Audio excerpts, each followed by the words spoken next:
Hi, welcome back to my channel. ನಮಸ್ಕಾರ, ನಾನು ನಿಮ್ಮ ಅನಿತಾ ರವೀಂದ್ರ ಕನ್ನಡ ವ್ಲಾಗ್ಸ್. ಇವತ್ತು ಒಂದೊಳ್ಳೆ ಮಶ್ರೂಮ್ ಪೆಪ್ಪರ್ ಫ್ರೈ ಮಾಡೋದು ಹೇಗೆ ಅಂತ ತೋರಿಸ್ತಾ ಇದ್ದೀನಿ. ನಮ್ಮನೇಲಿ ನಾನು ಈ ರೀತಿ ಮಾಡ್ಕೊಳ್ಳೋದು. ಮೊದಲಿಗೆ ಒಂದು ಪ್ಯಾನ್ ಬಿಸಿ ಆದಮೇಲೆ ನಾವು ಎಣ್ಣೆ ಹಾಕೊಳ್ಳೋಣ. ಎಣ್ಣೆ ನಾನು ಕಣ್ಣ ಹಳ್ತಿಯಲ್ಲಿ ನೋಡಿ ಹಾಕ್ಕೊಳ್ತಾ ಇದ್ದೀನಿ. ಸ್ಪೂನ್ ಲೆಕ್ಕ ಹೇಳಬೇಕಂದ್ರೆ ಒಂದು 4 ಸ್ಪೂನ್ ತೊಗೊಂಡು ಹಾಕ್ಕೊಂಡಿದ್ದೀನಿ ಎಣ್ಣೆನ. ಇವಾಗ ಮೆಣಸಿನ್ಕಾಯಿ ನಾನು ಉದ್ದುದ್ದಕ್ಕೆ ಹಚ್ಕೊಂಡಿದ್ದೀನಿ. ಒಂದು 5 ಮೆಣಸಿನ್ಕಾಯಿ, ಖಾರಕ್ಕೆ ಎಷ್ಟು ಬೇಕಷ್ಟು, ಯಾಕಂದರೆ ಮೆಣಸು ಕೂಡ ಹಾಕ್ತೀವಲ್ಲ. ಇವಾಗ ಈರುಳ್ಳಿನ 2 ತೊಗೊಂಡು ನಾನು ಫ್ರೈ ಮಾಡ್ಕೊಳ್ತಾ ಇದ್ದೀನಿ. 2 ತೊಗೊಂಡು ಉದ್ದುದ್ದಕ್ಕೆ ಹಚ್ಕೊಂಡು ನಾನು ಫ್ರೈ ಮಾಡ್ಕೊಳ್ತಾ ಇದ್ದೀನಿ. ಮಶ್ರೂಮ್ ಹಾಕ್ಕೊಳ್ತಾ ಇದ್ದೀನಿ. ಮಶ್ರೂಮ್ ನಾನು ನೀಟಾಗಿ ವಾಶ್ ಮಾಡ್ಕೊಂಡು ಹಾಕ್ಕೊಳ್ತಾ ಇದ್ದೀನಿ ಫ್ರೆಂಡ್. ನಾನು ಇವಾಗ ಒಂದು ಹಿಡಿಯಷ್ಟು ಪುದೀನ ಒಂದು ಒಳ್ಳೆ ಫ್ಲೇವರ್ ಕೊಡುತ್ತೆ, ಹಾಗಾಗಿ ಪುದೀನ ಸೊಪ್ಪು ಹಾಕ್ತಾಯಿದ್ದೀನಿ ನಾನು. ಅದನ್ನು ಹಾಕೊಂಡ್ಮೇಲೆ ಹುರ್ಕೊಳ್ಳೋಣ. ಇವಾಗ ಅರಿಶಿನ 1/4 ಟೀ ಸ್ಪೂನಷ್ಟು ಅರಿಶಿನ ಹಾಕ್ತಾಯಿದ್ದೀನಿ. ಹಾಕ್ಕೊಂಡು ಇವಾಗ ಫ್ರೈ ಮಾಡ್ಕೊಳ್ಳೋಣ. ಅದನ್ನು ನೋಡಿ ಫ್ರೈ ಆಗ್ತಾಯಿದೆ.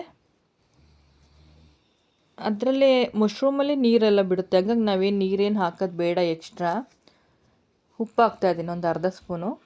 ನಾನು ರುಚಿಗೆ ಎಷ್ಟು ಬೇಕಷ್ಟು ನೋಡಿ ಹಾಕ್ಕೊಳ್ತಾ ಇದ್ದೀನಿ. ನೀವು ನೋಡಿ ಹಾಕ್ಕೊಳ್ಳಿ. ಮೆಣಸಿನ ಪೌಡ್ರು 1 ಸ್ಪೂನ್ ತೊಗೊಂಡಿದ್ದೀನಿ. ಇವಾಗ ನೀಟಾಗಿ ಫ್ರೈ ಮಾಡ್ಕೊಳ್ಳೋಣ ಅದನ್ನು. ಆ ಮೆಣಸು ಪೌಡ್ರು, ಉಪ್ಪು ಎರಡೂ ಕೂಡ ನೀಟಾಗಿ ಅದರಲ್ಲಿ ಬೆರೆತ್ಕೋಬೇಕು ಮಶ್ರೂಮಲ್ಲಿ.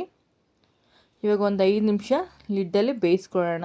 ನಾನು ನೀರೇನು ಹಾಕ್ತಿಲ್ಲ, ಯಾಕಂದರೆ ಮಶ್ರೂಮಲ್ಲೇ ನೀರಿರೋದ್ರಿಂದ ಅದೇ ನೀರು ಬಿಡುತ್ತೆ, ಹಾಗಾಗಿ ನೀರು ಬೇಡ. ಇವಾಗ ನೋಡಿ ಈ ಥರ ಒಂದು ಸರಿ ಲಿಡ್ ತೆಗೆದುಬಿಟ್ಟು ಈ ಥರ ಫ್ರೈ ಮಾಡ್ಕೊಳ್ಳಿ. ಅದೇನಿದೆ ಮಶ್ರೂಮಲ್ಲಿ ನೀರು ಅದೆಲ್ಲ ಫುಲ್ಲು ಹಿಂಗಬೇಕು, ಆವಿ ಹಾಕಬೇಕು. ಅಲ್ಲಿಗಂಟ ನೀವು ಫ್ರೈ ಮಾಡ್ಕೊಳ್ಳಿ. ನೋಡಿ ಕೊತ್ತಂಬರಿ ಸೊಪ್ಪು ಹಾಕ್ಕೊಂಡಿದ್ದೀನಿ ನಾನು, ಸ್ಕಿಪ್ ಆಗಿದೆ. ಒಂದು ಅರ್ಧ ನಿಂಬೆಹಣ್ಣು ಹೋಳಿರುತ್ತಲ್ಲ ಅದನ್ನು ಹಿಂಡಿದ್ದೀನಿ ನಾನು. ಇವಾಗ ಪೆಪ್ಪರ್ ಮಶ್ರೂಮ್ ಫ್ರೈ ರೆಡಿ ಆಗಿದೆ. ಒಂದು ಸರಿ ಮಾಡಿ ಹೇಗಿದೆ ಅಂತ ತಿಳಿಸಿ. ಇದು ತುಂಬ ಚೆನ್ನಾಗಿರುತ್ತೆ. ಮಕ್ಕಳು ಲಂಚ್ ಬಾಕ್ಸ್ಗಾಗಲಿ ಊಟಕ್ಕೆ ಸೈಡ್ ಡಿಶಲ್ಲಿ ತುಂಬ ಚೆನ್ನಾಗಿರುತ್ತೆ.